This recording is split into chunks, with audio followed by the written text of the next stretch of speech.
Hey folks, Nick here from Another BookTube channel. Today continuing the Swamp Thing read-along with Swamp Thing number 56. We got Signs of Life at the end of the last issue.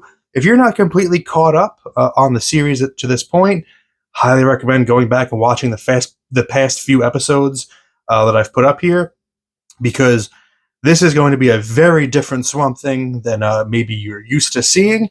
And if you don't know how we got here, you're going to be completely lost. But Swamp Thing is on another planet, and not even a close by one. We saw he got basically exiled to outside of the Milky Way galaxy. He's deep in the solar system, or outside the solar system, I guess. I don't know. I don't know how the space works. But he's most importantly, he's not dead. And this issue here is his initial, just kind of his initial stay on a planet that's not Earth. We're going to kick off with the cover here, which I think is one of the best that Stephen Bissette has produced. I love just the skull and the way that it is constructed. I think this is all just like graphite. This is just pencil shading, and it is so distinctly Bissette. Like the way that he scribbles, the way that he does his pencil marks is very distinctly him. I have a Swamp Thing piece by Bissette, and I see these quick marks on that piece as well. So really, speaks to his style, and it's just beautifully constructed. And I love having the blue Swamp Thing floating within the eye socket of the skull. We open up, and I love that the interior end paper is the death certificate from the coroner's office, like explaining cause of death, incineration. I like the border around it. But let's kick into the issue here. Let's stop messing around. And Swamp Thing has formed a body on this blue planet. Everything is blue. That's the first line.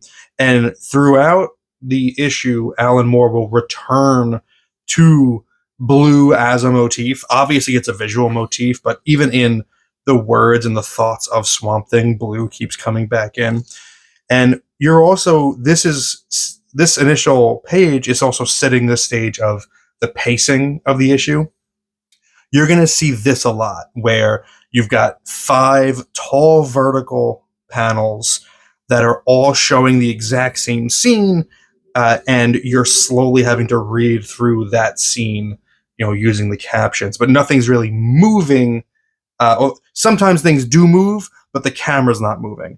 And what this does is it's creating a sense of slowing down and pace and a lack of movement, which is important because this is an uninhabited planet. There is wildlife, like there are bugs. We've got this awesome spread page here of a giant blue beetle. Ironically, another DC hero, but not relevant to this story. So we see wildlife, we see plants, but Swamp Thing's the only thing that's really moving here. Like, he's the only one that's performing actions. So the pace is not just slow, it's stopped, basically, on this planet. And the art and the layout reflects that. But first, this spread is awesome. I love the giant beetle. I love that you have Swamp Thing's reflection in it as he's holding it up. The name of the issue is My Blue Heaven, written by Alan Moore with art by Rick Veitch and Alfredo Alcala. Tatiana Wood probably had fun, maybe had fun, having to color this one just with different shades of blue, and just seeing how you can create depth using different shades of blue, and knowing when to keep things white, and obviously there's the blacks that fill in the shadows. Swamp Thing is remembering how he got here. He ran towards Abby, kissed her, and then he burst into flames. And he's coming to terms with the fact that he's probably never going to see her again. And he's going to be trapped on this planet forever. And there's a lot that I could read here. This issue is all internal narration from Swamp Thing. I'm going to read this page because I like the way it sounds. And it also highlights what I meant by Alan Moore going back to blue as a motif in the writing, not just in the visual style. So, forever. I will spend forever here. an immortal wandering endlessly towards eternity across a monochrome landscape. One color, one word, so many shades. The color of African skin, of shadow on snow, of a jay's throat. The color of saxophones at dusk, of orbiting police lights smeared across tenement windows, of a flame's intestines, of the faint tracery of veins visible beneath the ghost flesh of her forearm's underside, of loneliness, of melancholy, the blues. I love that this line here of the faint tracery of veins visible beneath the ghost flesh of her forearm's underside. He has Abby like on the mind, like 100%. He's not concerned about never seeing Louisiana again or never seeing the swamp again. Never even crosses his mind. He is all about he's never going to see Abby again, and he can't handle that. And here's another example of the same landscape broken up over 5 vertical panels, and he's walking through it, but nothing else is happening. So we stop. We appreciate the stillness of the image. Smart. And I'm sure Alan Moore wrote it that way as well.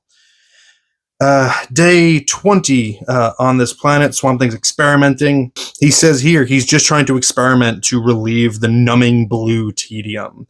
So he's exploring this planet and just kind of messing around. And he's trying to think, like, how long is it going to take me to explore this whole thing? Like 400 years? 500 years? You know, she'll be dead by then. And he's just finding, again, it's only been day 20. He's already, kind of losing his mind a little bit to the point where he creates another Swamp Thing to kind of be a companion for himself.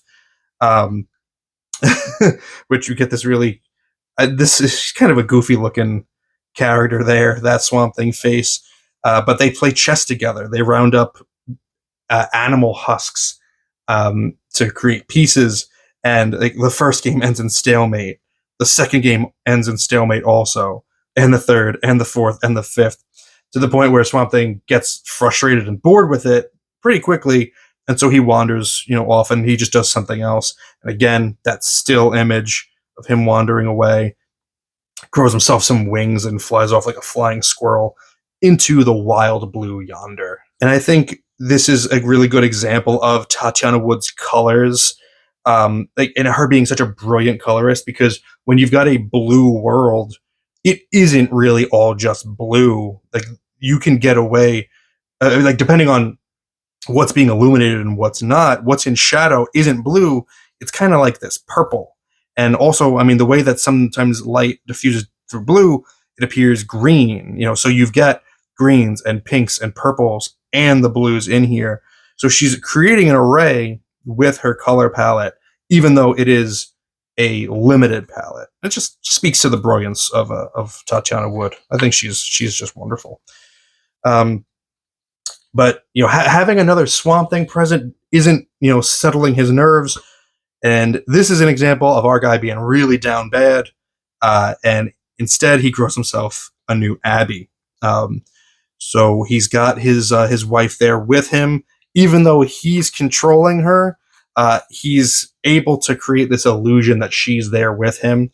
And it's noted here that he makes her smile, or she smiles, but the smile's not quite right. But he can live with it because he's got her here. I like that her hair is just a bunch of flowers with the black streak down it. I think that's a really nice detail.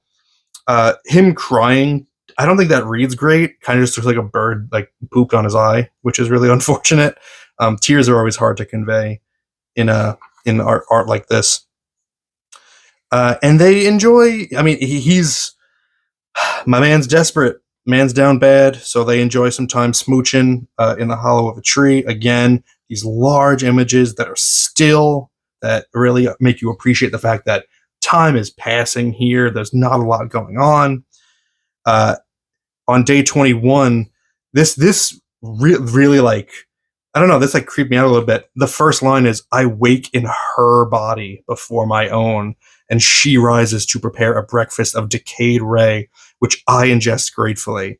She doesn't eat like me. It would ruin her diet."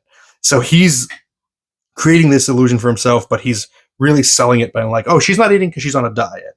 But the fact that he wakes up in her body to make a breakfast for him is really telling about like dude's down, dude's having a rough time, and who wouldn't be at this stage?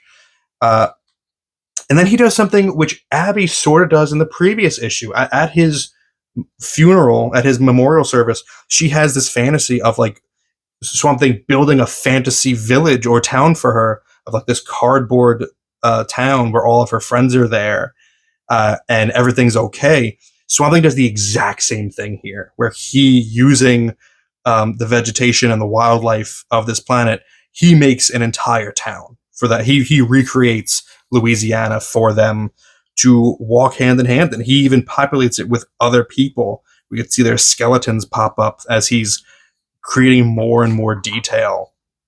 But he has to call on people that he knows, like, because he didn't remember the faces of like all the people in Louisiana, so he's pulling in stuff from his memory. So here's Alec and Linda Holland, and he mentions that he's saddened by how little he recalls of Linda.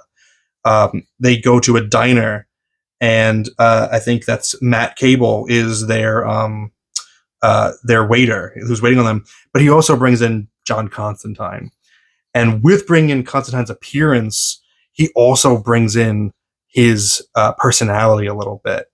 And this is where the illusion starts to crack, because the Constantine clone says, I could ask you the same, he asks Constantine, what are you doing here? And he says, I could ask you the same question, but then I've never been fond of talking to myself. And so Swamp Thing is no longer really able to keep this up, because he now, the illusion has officially been broken for the first time. The fourth wall has been broken on this planet. And when Abby smiles again, he notes that it looks wrong. Like, he's really becoming unsettled here. And things start to deteriorate because it starts raining. And so all of the vegetation he used to create all this stuff starts to bloom. And so it's no longer photoreal. It's no longer realistic. It's becoming strange. Linda Holland sprouts a chrysanthemum flower from her face like a tumor.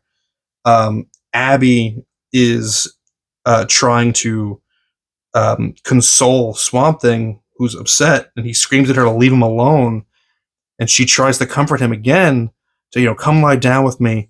She smiles again, and he can't take it anymore. And he smashes his fist into her face, tells her, stop smiling, and knocks her block off like a rock'em sock'em robot.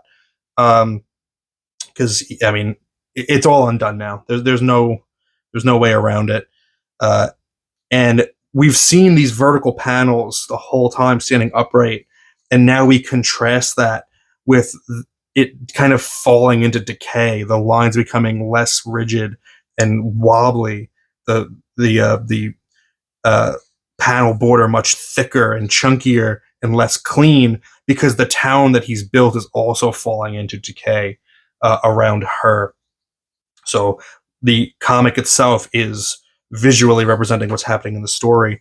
Here we get some nightmarish images of the Hollands who have melded together. Matt Cable has deteriorated.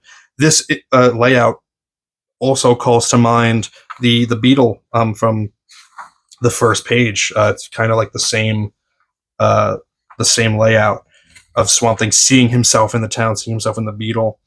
But eventually the madness passes, everything falls apart, and Swamp Thing comes to a decision that he cannot stay here. He needs to try to find a way out.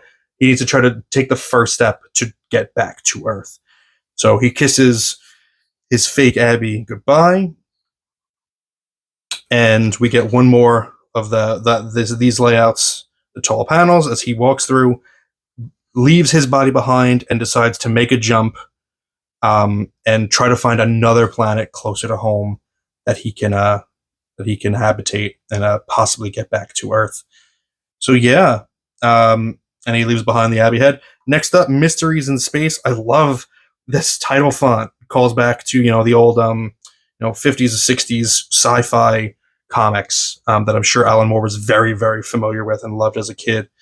So that's really cool. Swamp Thing is a sci-fi comic now, everybody. Whether we like it or not, I'm going to be honest. The first time I read this series, I kind of fell off this arc. I finished it, but it wasn't what I was used to. I liked the horror stuff more. So once it became a sci-fi, like planet hopping story, I found it less fun personally. But that was 7-8 years ago now. Today, I'm a very different reader, so I'm really excited to move forward and see how I react the second time through. I already think I'm going to like it more because I liked this issue a lot more. I think this is a great issue. I think it's a bit of a classic. And I think everything works perfectly. I think the writing's great. I think Veitch's layouts are great. Alcala's inks are great. Tatiana Wood's colors are great. So, terrific issue. Let me know your thoughts about it in the comments. Let me know if I missed anything. I'll be back next week with issue 57. Thank you very much for spending some time with me today, but now it's time to get back to reading.